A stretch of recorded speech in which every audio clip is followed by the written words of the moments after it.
નમસ્કાર, સીએનબીસી બજાર પર આપનું સ્વાગત છે. આપ જોઈ રહ્યા છો પ્રોપર્ટી ગુરુ અને હું છું ઝરણા અલકંટી. તો પ્રોપર્ટી ગુરુનો આ એપિસોડ ખાસ છે અને આ ખાસ એપિસોડની અંદર આપણે અમદાવાદના એક આઇકોનિક પ્રોજેક્ટની વાત કરવાના છે. મિલિયન્સ માઇન્ડ ટેક સિટીનો પ્રોજેક્ટ ગણેશ હાઉસિંગ દ્વારા લોન્ચ કરવામાં આવ્યો છે. આ પ્રોજેક્ટ કેવો છે? ગુજરાત અને અમદાવાદના રિયલ એસ્ટેટ ક્ષેત્રે આ કેટલો મોટો ચેન્જ લાવનાર છે? આ અંગે આપણે તમામ ચર્ચા કરીશું અને આ ચર્ચામાં આપણી સાથે જોડાયા છે ગણેશ હાઉસિંગના એમડી અને ક્રેડાઈ નેશનલના પ્રેસિડેન્ટ શેખર પટેલ. શેખરજી, સ્વાગત છે આપનું સીએનબીસી બજાર પર. અને એક આઇકોનિક પ્રોજેક્ટ તમે લઈને આવ્યા છો. લગભગ પહેલા ફેઝનું જે છે ઉદ્ઘાટન થઈ ચૂક્યું છે, ઇનોગ્રેશન થઈ ચૂક્યું છે અને આ અમદાવાદની પહેલી ઇન્ટિગ્રેટેડ ટેક સિટી તમે બનાવી છે. તો આની પાછળનું તમારું કોર વિઝન કઈ રીતનું રહ્યું છે? મેઇન તો આપણે વર્ષોથી જોઈએ છે કે ગુજરાત જે આજે બિઝનેસમાં લીડર છે એનો મેઇન બેઝ છે ઇન્ડસ્ટ્રીના પાયા ઉપર ગુજરાત આઝાદી પછી ગુજરાતનું ઘણું ડેવલપમેન્ટ થયું અને ગુજરાત ઘણું આગળ વધ્યું છે અને ઇન્ડસ્ટ્રીમાં આપણે કહી શકીએ કે ઇન્ડિયામાં અત્યારે લીડર છે ગુજરાત. પણ જ્યારે સર્વિસ સેક્ટરની વાત આવે છે ત્યારે સર્વિસ સેક્ટરમાં હજુ પણ આપણે બીજા બધા સ્ટેટ્સથી ઘણા પાછળ છીએ. ઇન્ડિયામાં સર્વિસ સેક્ટરમાં ઇન્ડિયાના જીડીપીમાં સર્વિસ સેક્ટરનો શેર 55% છે, જ્યારે ગુજરાતના જીએસડીપીમાં સર્વિસ સેક્ટરનો શેર 38% છે. એટલે હવે જે ગુજરાતનું નેક્સ્ટ લેવલનું ડેવલપમેન્ટ છે એ સર્વિસ સેક્ટરમાં થવું જોઈએ અને સર્વિસ સેક્ટરનો ગ્રોથ હશે તો હાઈ સ્કિલ જોબ મળશે અને હાઈ પેઇંગ જોબ મળશે ગુજરાતમાં, જેનાથી ગુજરાતનું પર કેપિટા ઇન્કમ બી વધશે, ગુજરાતમાં સ્પેન્ડિંગ પાવર બી વધશે અને ઓવરઓલ ગુજરાત જેમ ઇન્ડસ્ટ્રીમાં લીડર થયું આટલા વર્ષોથી મહેનત કરીને એ જ બેઝ ઉપર આપણે આગળ વધવાનું છે અને હવે સર્વિસ સેક્ટરમાં આપણે લીડર થવાનું. એ જ વસ્તુને ધ્યાનમાં રાખીને એને સર્વિસ સેક્ટરમાં લીડર થવા માટે રાતોરાત તો લીડર થવાય નહીં, એક ઇકોસિસ્ટમ જોઈએ, એક ઇન્ફ્રાસ્ટ્રક્ચર જોઈએ. તો ગવર્મેન્ટ ઘણો પ્રયત્ન કરી રહી છે એક ઇકોસિસ્ટમ ક્રિએટ કરવાનો. એ ઇકોસિસ્ટમના ભાગરૂપે જ એક ગિફ્ટ સિટીનું આપણા પ્રાઇમ મિનિસ્ટર નરેન્દ્ર મોદી સાહેબે 20 વર્ષ પહેલા વિઝન જોયું હતું અને આજે એ સપનું લગભગ સાકાર જેવું થઈ રહ્યું છે. આજે ગિફ્ટ સિટી ઘણો સક્સેસફુલી વર્લ્ડમાં અત્યારે ગિફ્ટ સિટી ખાસું નોંધ થઈ ગયું છે અને ગિફ્ટ સિટીની સક્સેસ પછી અમદાવાદમાં એક સર્વિસ સેક્ટરમાં ગ્રોથ કરવાનું, ગુજરાતમાં એક સર્વિસ સેક્ટરમાં ગ્રોથ કરવાનું એક પાયો નંખાઈ ગયો છે અને એ પાયાને હવે બીજા બધા પ્રોજેક્ટ્સથી એને કોમ્પ્લિમેન્ટ કરવાના છે. એટલે એ જ વસ્તુના આ જ વિચારને ધ્યાનમાં રાખી અને અમે મિલિયન માઇન્ડ ટેક સિટી પ્રોજેક્ટનું માસ્ટર પ્લાનિંગ કર્યું છે અને એનું આયોજન કર્યું છે. ઓકે, તો સર્વિસ સેક્ટરનો ગ્રોથ અહીંયા આગળથી વધે, ગુજરાત રાજ્ય અહીંયા આગળથી અગ્રેસર બને, એના માટે અહીંયા આ એક પ્રોજેક્ટની પાછળ એક જે કોર વિઝન છે એ અહીંયા આગળથી રહેતું જોવા મળી રહ્યું છે. પણ આગળ શેખર સાહેબ, તમારી પાસેથી એ સમજવું કે ટ્રેડિશનલ રિયલ એસ્ટેટથી હટીને આ ટેક ફોકસ્ડ ઇકોસિસ્ટમનું તમે અહીંયા આગળથી કામ કર્યું છે, આ પ્રોજેક્ટ બનાવવાનો નિર્ણય લીધો છે. તો આમાં કેટલું વૈવિધ્ય હોય છે, કેટલો તફાવત હોય છે અને લગભગ તમે જે વાત કરી કે સર્વિસ સેક્ટરને આકર્ષવાનો મુખ્ય હેતુ રહ્યો છે, તમારા પ્રોજેક્ટમાં ઓલરેડી ઓક્યુપન્સી પણ આવતી જોવા મળી રહી છે. તો એ અંગે પણ અમને થોડી માહિતી આપશો કે કેવી કંપનીઓ, કોણ આવી રહ્યા છે આ પ્રોજેક્ટની અંદર? એટલે જ્યારે આપ ટેકનોલોજી પાર્ક બનાવતા હોય ત્યારે નોર્મલ રિયલ એસ્ટેટ પ્રોજેક્ટમાં તમે રેસિડેન્સ બનાવો કે કમર્શિયલ બનાવો અને પછી એને વેચતા હો છો ને પછી બીજો પ્રોજેક્ટ કરતા હોય છે. જ્યારે ટેકનોલોજી પાર્ક તમારે હોલિસ્ટિક ડેવલપમેન્ટને ધ્યાનમાં રાખવું પડે છે. એટલે અમારો આ જે પ્રોજેક્ટ છે મિલિયન માઇન્ડનો, એ ટોટલ 65 એકર લેન્ડમાં પ્રોજેક્ટ છે. એમાં 65 એકરમાં ટોટલ 18 મિલિયન સ્ક્વેર ફીટનું ડેવલપમેન્ટ પોટેન્શિયલ છે. એ 18 મિલિયનમાંથી 18 મિલિયન એટલે કે 1,80,00,000 ફૂટ સ્ક્વેર ફીટ, 1,80,00,000 સ્ક્વેર ફીટમાંથી અમે 1,20,00,000 સ્ક્વેર ફીટમાં કમર્શિયલ ડેવલપમેન્ટ કરવાના છે, 60,00,000 સ્ક્વેર ફીટમાં રેસિડેન્શિયલ ડેવલપમેન્ટ કરવાના છે અને 20,00,000 સ્ક્વેર ફીટમાં મોલ, હોટેલ અને સર્વિસ અપાર્ટમેન્ટનું ડેવલપમેન્ટ કરવા, જેનાથી બધા જ એકબીજાને કોમ્પ્લિમેન્ટ કરે અને walk to work culture, walk to work and entertainment, આ ત્રણેય કલ્ચર એક સાથે સચવાય, જેનાથી ઇકોસિસ્ટમ સારી ડેવલપ થાય, એવું કંઈક અમે પ્રયત્ન કરી રહ્યા છે. એનો first phase million mind tech સિટીનો ફર્સ્ટ ફેઝ હમણાં જ અમે કમ્પ્લીટ કર્યો. માનનીય Shri union home minister Shri Amitbhai શાહજીએ એનું ઇનોગ્રેશન કર્યું. 13,50,000 ફૂટનું એ બિલ્ડિંગ છે અને એમાં 6.5 લાખ ફૂટ કાર્પેટ એરિયા છે. 6.5 લાખ ફૂટ કાર્પેટ એરિયામાંથી અમે લગભગ 3.5 થી 4 લાખ સ્ક્વેર ફૂટ કાર્પેટ એરિયાનું LOI સાઇન કરેલી છે. ઘણી US બેઝ આઈટી ફર્મ્સ છે, યુરોપ બેઝ 1-2 આઈટી ફર્મ્સ છે, ટેકનોલોજી ફર્મ્સ છે, કોવર્કિંગ સ્પેસ પણ છે. કોવર્કિંગ સ્પેસના 2-3 ડિફરન્ટ મોડ્યુલ્સ પણ અમારા ત્યાં આવી રહ્યા છે. એટલે એક ઇકોસિસ્ટમ ક્રિએટ થઈ રહી છે અને એને ઇનિશિયલી જોઈએ તો બહુ જ ખૂબ જ સારો રિસ્પોન્સ, એટલે 60% જેટલું ઓલરેડી લીઝિંગ થઈ ગયું છે અને બાકીનું બી 40% છે એનું મારા લોન્ચિંગ પછી ઘણું ટ્રેક્શન વધારે છે અને મને લાગે છે નેક્સ્ટ 3 to 4 મંથમાં બાકીનું 40% બી અમે એનું લીઝિંગ કરી નાખશું અને we are planning million mind tech સિટીમાં ફેઝ 2 પ્લાન કરી દીધું છે. એ ફાઇનલ અપ્રુવલમાં છે. લગભગ આ મંથ એન્ડ પહેલા અમે ફેઝ 2 નું પણ કામ ચાલુ કરી દઈશું. ઓકે, તો 60% ઓક્યુપન્સી અહીંયા આગળથી આપણને આવતી ઓલરેડી જોવા મળી છે. હજી આ પ્રોજેક્ટનો લોન્ચ થયો છે, એટલે જે હેતુ છે અહીંયા આગળથી કે ગુજરાતને એક અહીંયા આગળથી આકર્ષક બનાવવામાં આવે સર્વિસ સેક્ટર માટે, આઈટી ઇન્ડસ્ટ્રી માટે, તો એ અહીંયા આગળથી સપનું સાકાર થતું જોવા મળી રહ્યું છે. ગિફ્ટ સિટી બાદ આ એક મહત્ત્વનું ગુજરાત અને અમદાવાદ માટેનો પ્રોજેક્ટ બની રહ્યો છે. તો શેખર સર, મારો આગળનો સવાલ પણ તમને એ જ રહેશે કે આપના મતે શું આ પ્રોજેક્ટ જે છે એ અમદાવાદને ભારતના ટેકનોલોજી અને ઇનોવેશન હબ તરીકે સાબિત કરવા માટે ઘણો મોટો ફાળો ભજવશે? મેઇનલી જણાવ્યું એવું છે ને કે 21 પછી, એટલે કોરોના ફેઝ પછી વર્લ્ડના ઘણા બધા GCCs એટલે ગ્લોબલ કેપેબિલિટી સેન્ટર્સ એ ઇન્ડિયામાં આવી રહ્યા છે અને ઘણા હમણાં લેટેસ્ટ જે સર્વે રિપોર્ટ્સ એના પ્રમાણે વર્લ્ડમાંથી લગભગ 2400 થી વધારે GCC સેન્ટર્સ ઇન્ડિયામાં આવ્યા છે. એટલે GCC હું સિમ્પલી આપના વ્યુઅર્સ માટે સિમ્પલી એને સમજાવું ને તો જે આપણે બેક ઓફિસ વર્ક કહેતા હતા પહેલા કે આઈટી કંપનીઓ અહીંયા આગળ બેક ઓફિસ વર્ક કરે છે, એ બેક ઓફિસ વર્ક એક એનો બેઝ છે અને એની ઉપર પછી એનાથી વધારે કામ હોય. સપોઝ કોઈ મલ્ટીનેશનલ કંપની છે તો એનું બેક ઓફિસ વર્ક તો ખરું, પ્લસ એની product design, product research, product analysis ને બધું પણ એ GCC સેન્ટરમાંથી થતું હોય. એટલે વર્લ્ડને અત્યારે ઇન્ડિયાના ટેલેન્ટ અને ઇન્ડિયાની આવડત ઉપર ભરોસો બેઠો છે.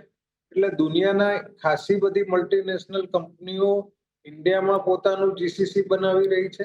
એમાં લાસ્ટ યરમાં જે કમર્શિયલ સ્પેસ લગભગ 60 મિલિયન થી 80 મિલિયન સ્ક્વેર ફીટ જેટલી કમર્શિયલ સ્પેસ લીઝ થઈ, એમાંથી 60-70% સ્પેસ તો GCC જ લીઝ કરી છે. અને એક રિપોર્ટ પ્રમાણે ઇન્ડિયા અત્યારે GCC માટેનું એક નેચરલ ડેસ્ટિનેશન બન્યું છે અને એ ખૂબ જ આગળ આ બિઝનેસ અહીંયા GCC બિઝનેસ ઇન્ડિયામાં ખૂબ જ વધારે નેક્સ્ટ ફેઝમાં આઈટી રિવોલ્યુશન પછી આ GCC રિવોલ્યુશન ખૂબ જ વધારે પ્રગતિ કરશે. અને એ જ GCC નું જે ડેવલપમેન્ટ છે એને ગુજરાત સરકાર પણ ફોકસ કરી રહી છે. ગુજરાત સરકાર 2025માં GCC પોલિસી એ લોકોએ સરસ પોલિસી સાથે બહાર આવ્યા હતા અને એ પોલિસીમાં જ્યાં જ્યાં ઇમ્પ્રુવમેન્ટ્સની જરૂર છે ગવર્મેન્ટ એના ઉપર પણ ધ્યાન રાખી રહી છે. બીજું, આપણા ત્યાં એક ઇકોસિસ્ટમ બનેલી છે. જેમ મેં પહેલા કહ્યું એમ કે આપણે ઇન્ડસ્ટ્રીયલ ડેવલપમેન્ટ ગુજરાત નંબર 1 છે. એમાં ખાસ કરીને આપણું ફાર્માસ્યુટિકલ છે. અત્યારે આજકાલ જે પ્રધાનમંત્રીજી એક ફોકસ કરી રહ્યા છે ચીપ મેન્યુફેક્ચરિંગ છે, એ સિવાય પણ ઘણા એન્જિનિયરિંગ સેક્ટરમાં એટલે કાર મેન્યુફેક્ચરિંગ, એ બધામાં આપણું જે ફોકસ છે તો ત્યાં આપણી પાસે ટેલેન્ટ છે. તો એ પર્ટિક્યુલર ફિલ્ડના, ફાર્મા ફિલ્ડના, એન્જિનિયરિંગ ફિલ્ડના, ચીપ મેન્યુફેક્ચરિંગ ફિલ્ડના GCCs પાછળ આપણે ફોકસ કરી રહ્યા છીએ. ખાસ કરીને અમે લોકો એની પાછળ ફોકસ કરી રહ્યા.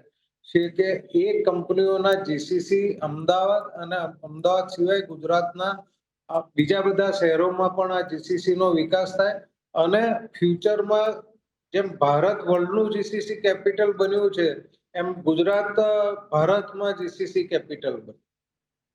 જી, તો જે રીતે આપ જીસીસીની વાત કરી રહ્યા હતા કે અહીંયા આગળ આ જીસીસીને માટે ગુજરાતને કેપિટલ બનાવવાનો પ્રયાસ છે.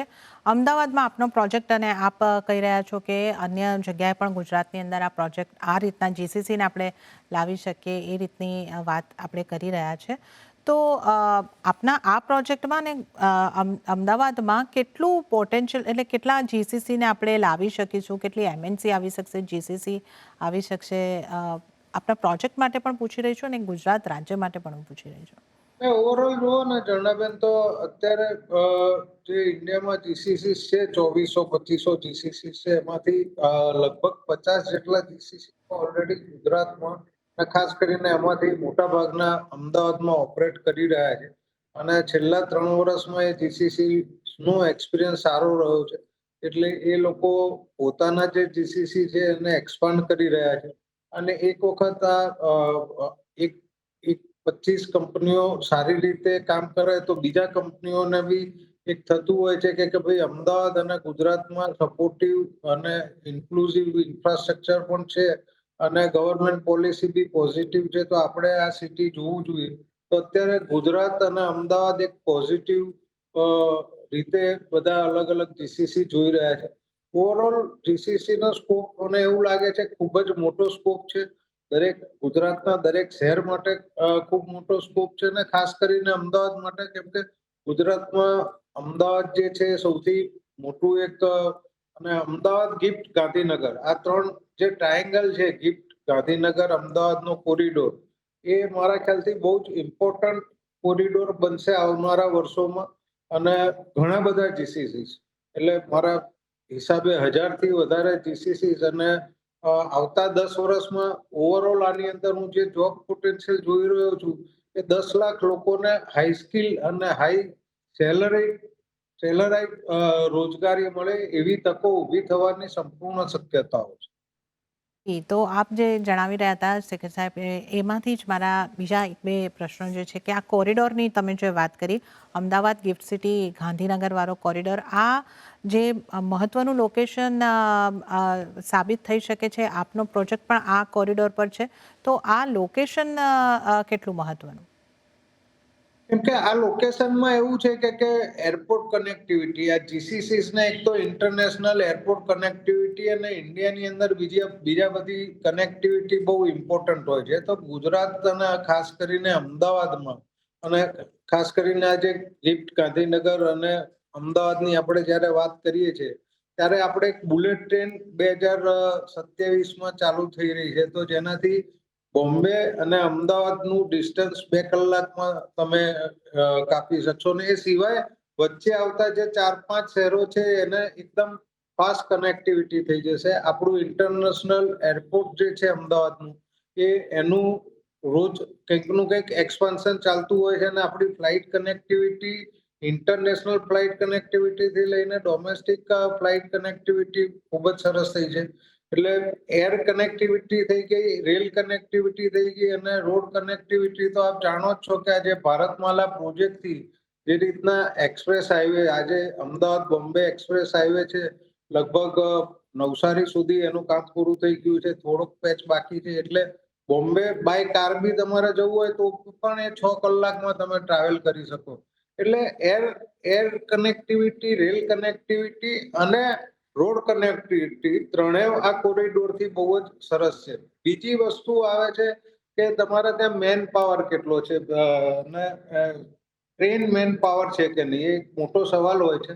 પણ અમદાવાદની આજુબાજુની એન્જિનિયરિંગ ઇન્સ્ટિટ્યૂટ જુઓ તો એમાંથી 60,000-70,000 સ્ટુડન્ટ દર વખતે પાસ થતા હોય છે, દર વર્ષે પાસ થતા હોય છે. અને એ સિવાયના બીજા ગ્રેજ્યુએટ બધું જ ભેગું કરો તો 1.5-2 લાખ ગ્રેજ્યુએટ સ્ટુડન્ટ ગુજરાતમાંથી બહાર પડે છે અને એ લોકોને આજે કદાચ અહીંયા high skill engineering jobs available નહીં હોવાના કારણે એ લોકો બેંગ્લોર, હૈદરાબાદ, પુના, દિલ્હી, મુંબઈ જવાનું કરે છે, પણ જો એ જોબ અહીંયા આગળ જ અવેલેબલ હોય તો એ લોકો અહીંયા રહેવાનું પ્રિફર કરશે. અને પ્લસ મારું તો એવું પણ માનવું છે કે છેલ્લા 10 કે 15 વર્ષમાં આપણા ત્યાંથી જે આ સ્કિલ લોકો છે જે ઓલરેડી બેંગ્લોર, હૈદરાબાદમાં છે, ત્યાં આગળ આટલા વર્ષોથી કામ કરે છે, જો પોતાના વતનમાં અને પોતાના રાજ્યમાં આવી ઓપોર્ચ્યુનિટી ક્રિએટ થશે તો આમાંથી 10% લોકો, મારા એક નંબર એવો છે કે 9 થી 10 લાખ લોકો ઇન્ડિયાના અલગ અલગ શહેરોમાં સેક્ટરમાં કામ કરી રહ્યા છે ટેકનોલોજી સેક્ટરમાં, અને 4 થી 5 લાખ લોકો વિદેશમાં અલગ અલગ દેશોમાં આ સેક્ટરમાં ગુજરાતી લોકો કામ કરી રહ્યા છે. એટલે આ 15 લાખ લોકોમાંથી 10 થી 15% બી રિવર્સ માઇગ્રેશન થાય તો તમે સમજી શકો છો કે કેટલો મોટો મેન પાવર અહીંયા ક્રિએટ થઈ શકશે. ત્રીજું આમાં ઇમ્પોર્ટન્ટ હોય છે કે ઇન્ફ્રાસ્ટ્રક્ચર, એટલે એક કનેક્ટિવિટીનું ઇન્ફ્રાસ્ટ્રક્ચર છે, બીજું મેન પાવરનું ઇન્ફ્રાસ્ટ્રક્ચર છે, ત્રીજું ફિઝિકલ ઇન્ફ્રાસ્ટ્રક્ચર એટલે ગ્રેડ એ બિલ્ડિંગ્સ. આજે ગિફ્ટ સિટીમાંથી ચાલુ થયું અને ગિફ્ટ સિટીએ પ્રૂવ કર્યું કે અમદાવાદમાં ગ્રેડ એ બિલ્ડિંગ સરસ રીતે બની શકે છે ને સરસ રીતે ચાલી શકે છે. એના જ પગલે અમે મિલિયન માઇન્ડ પ્રોજેક્ટ ચાલુ કર્યો, એમાં પણ અમે ગ્રેડ એ પ્લસ પ્લસ બિલ્ડિંગ બનાવવાનો પ્રયત્ન કર્યો છે. અને બીજા પણ અમદાવાદમાં ઘણા બધા ગ્રેડ એ ઓફિસ બિલ્ડિંગ્સ બની રહ્યા છે, એટલે ઓફિસ ઇન્ફ્રાસ્ટ્રક્ચરની ઇકોસિસ્ટમ બી સારી ક્રિએટ થઈ રહી છે. એટલે મને લાગે છે ઓવરઓલ, અને પ્લસ એક પોલિસી સપોર્ટ, આ બધાની ઉપર ગવર્મેન્ટનો એક સપોર્ટ, અને એમાં આપણી ગવર્મેન્ટ વર્ષોથી આપણી સ્ટેબલ પોલિસી છે, એમાં જ્યારે ઇમ્પ્રુવમેન્ટ કરવાની જરૂર હોય ત્યારે ગવર્મેન્ટ કરતી હોય છે. એટલે આ બધું ભેગું થઈને એક સારું ડેસ્ટિનેશન અમદાવાદ ગિફ્ટ ગાંધીનગર ઇન્ડિયાનું બેસ્ટ ટેકનોલોજી કોરિડોર બની શકવાની સંપૂર્ણ સંભાવના ધરાવે છે. અને મને આશા છે કે આવતા 10 વર્ષમાં આપણે ઇન્ડિયાનો ટોપમોસ્ટ કોરિડોર રહીશું. ઓકે, તો આ લોકેશનના ખાસ મહત્વની આપણે અહીં આગળથી વાત કરી, અને આ એક પ્રોજેક્ટ નહીં પણ આખા ગુજરાતનું ભવિષ્ય અને અમદાવાદનું ભવિષ્ય માટે આ એક મોટો પ્રોજેક્ટ છે. અને જે રીતે આપણે વાત કરી, મોટી રોજગારની તકો ઊભી થઈ ગઈ છે.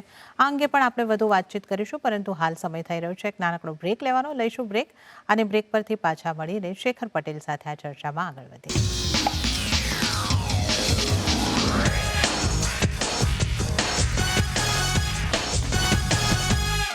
બ્રેક બાદ પ્રોપર્ટી ગુરુમાં આપનું ફરી એક વખત સ્વાગત છે. હું છું ઝરણા, અને આજે આપણે ગુજરાત અમદાવાદના એક અગત્યના પ્રોજેક્ટ, એક ગેમ ચેન્જર પ્રોજેક્ટ મિલિયન્સ માઇન્ડની અંગેની ખાસ ચર્ચા કરી રહ્યા છે કે કઈ રીતે આ ટેક સિટી એક ઇકોસિસ્ટમને બદલી રહી છે, કઈ રીતે અહીંયા ઇન્વેસ્ટમેન્ટને મોટું આકર્ષણ માટે ગુજરાતને કેન્દ્ર બનાવી રહી છે. આ ચર્ચામાં આપણી સાથે શેખર પટેલ જોડાયેલા છે. શેખરજી, બ્રેક બાદ આપનું ફરી એક વખત સ્વાગત. અને જે રીતે આપણે બ્રેકના પહેલાં વાત કરી રહ્યા હતા, આપે જે રીતે જણાવ્યું કે એક મોટી રોજગારની તક ઊભી થઈ રહી છે, ગુજરાતના ઘણા વિદ્યાર્થીઓને પણ અહીંયા આગળથી રોજગારી મળવાની છે. અને આપણે વાત કરી રિવર્સ માઇગ્રેશનની, જે ગુજરાતીઓ બહાર કામ કરી રહ્યા છે, બેંગ્લોર હોય, હૈદરાબાદ, પૂના, આ બધી ટેકનોલોજીને લગતી સિટી ગણાતી હતી. શું હવે અમદાવાદ એ લિસ્ટમાં આવી જશે, કે એમનો ઓલ્ટરનેટિવ બનશે, કે એનાથી વધારે અમદાવાદ એક ટેક સિટી તરીકે હજી વધારે આગળ વધી શકે છે, એ રીતનું ઇકોસિસ્ટમ આપણે બનાવી રહ્યા છે? આના માટે આપનો કઈ રીતનો દૃષ્ટિકોણ છે? જણાબેન, અત્યારે જુઓ તો ઇન્ડિયાની અંદર 5 સિટી, જેમ કે બેંગ્લોર છે, હૈદરાબાદ છે, પૂના છે, એનસીઆર છે, એમએમઆર છે. આ 5 સિટીમાં ખાસું સરસ કામ થઈ રહ્યું છે. ટેકનોલોજી પાર્ક્સ બી સારા એવા છે, અને ત્યાં આઈટી, ઈએસ અને આઈટી ને આઈટીએસ સેક્ટર ખાસા વર્ષોથી કામ કરી રહ્યું છે. એક ત્યાં સિસ્ટમ સરસ ડેવલપ થયેલી છે. એ પણ એક ભારતનો જ પાર્ટ છે, એટલે આપણે એવું નથી કે એને બીટ કરીને આગળ નીકળી જવું છે. અને આપણે જેમ જેમ આપણું ભારતનો વિકાસ થઈ રહ્યો છે અને જીસીસી ડેસ્ટિનેશન તરીકે જ્યારે ભારત વર્લ્ડનું હબ બની રહ્યું છે, ત્યારે there is bread four everyone. એવું નથી કે આપણે પૂનાના પાછળ રાખી દેવું છે, કે બેંગ્લોરના પાછળ રાખી દેવું છે, કે હૈદરાબાદ. આપણે એમના સમકક્ષ થવું છે. જેમ ભારતમાં આ 5 સિટીઓ નોંધ છે આઈટી ક્ષેત્રે, એવી રીતે અમદાવાદ અને ગુજરાતે પણ આ ક્ષેત્રે નોંધ થવું છે. અને આપણો જે શેર જીડીપીમાં સર્વિસ સેક્ટરમાં 38% છે, અને આપણે 60% સુધી લઈ જવો છે. અને આ બધી વસ્તુ ને ફોકસ ગવર્મેન્ટ કરી રહી છે અને એ ફોકસના કારણે જ આ વસ્તુ ગ્રાઉન્ડ પર દેખાઈ રહી છે. આજે ગિફ્ટ સિટી દેખાઈ રહ્યું છે, મિલિયન માઇન્ડ જેવો પ્રોજેક્ટ દેખાઈ રહ્યો છે અને બીજા ઘણા બધા પ્રોજેક્ટ હવે આ દિશામાં આગળ વધી રહ્યા છે અને ઘણા બધા ઓલરેડી અમદાવાદની આસપાસ ગ્રેડ એ ઓફિસ બિલ્ડિંગ બનવાના ચાલુ થઈ ગયા છે, ઘણા બિલ્ડિંગ ઓક્યુપાય બી થઈ ગયા છે. અને આમાં બીજો એક સૌથી મોટો અને ઇન્ટરેસ્ટિંગ વસ્તુ એવી છે કે કોવર્કિંગ સ્પેસ.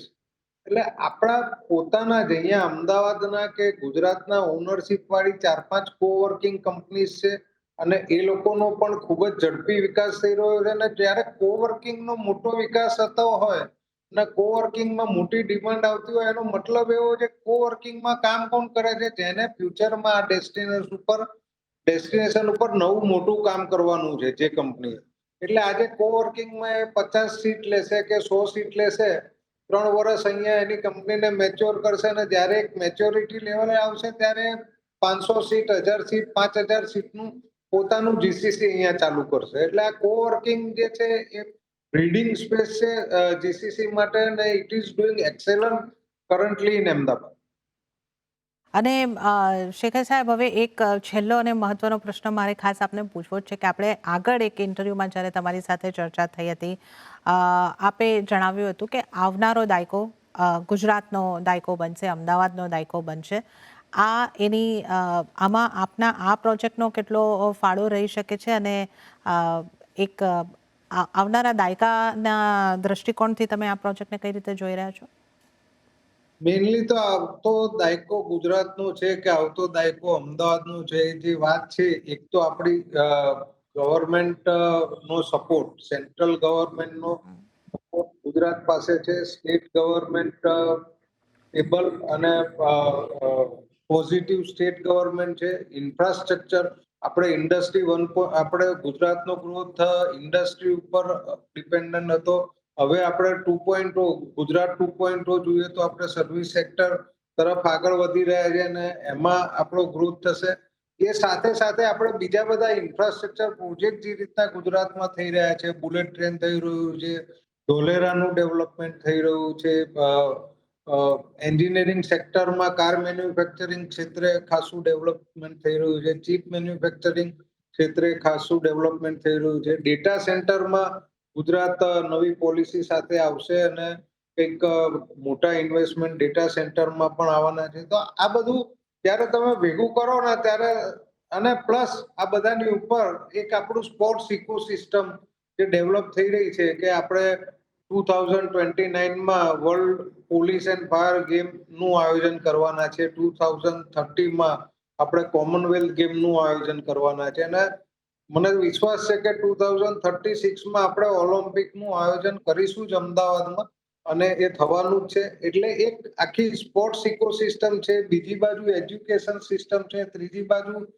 જીસીસી ની ઇકોસિસ્ટમ છે, ચોથી બાજુ મેન્યુફેક્ચરિંગ એટલે ચીપ મેન્યુફેક્ચરિંગ જે વર્લ્ડમાં અત્યારે સૌથી વધારે તેની ઉપર ફોકસ છે, ડેટા સેન્ટર ની એક ઇકોસિસ્ટમ છે. એટલે આ બધું ભેગું થઈ અને ગુજરાત અને અમદાવાદ આવતા દશકામાં મારા ખ્યાલથી આખા વર્લ્ડમાં સૌથી સારામાં સારો ટાઈમ ગુજરાત અને અમદાવાદનો છે આવતા દશકા.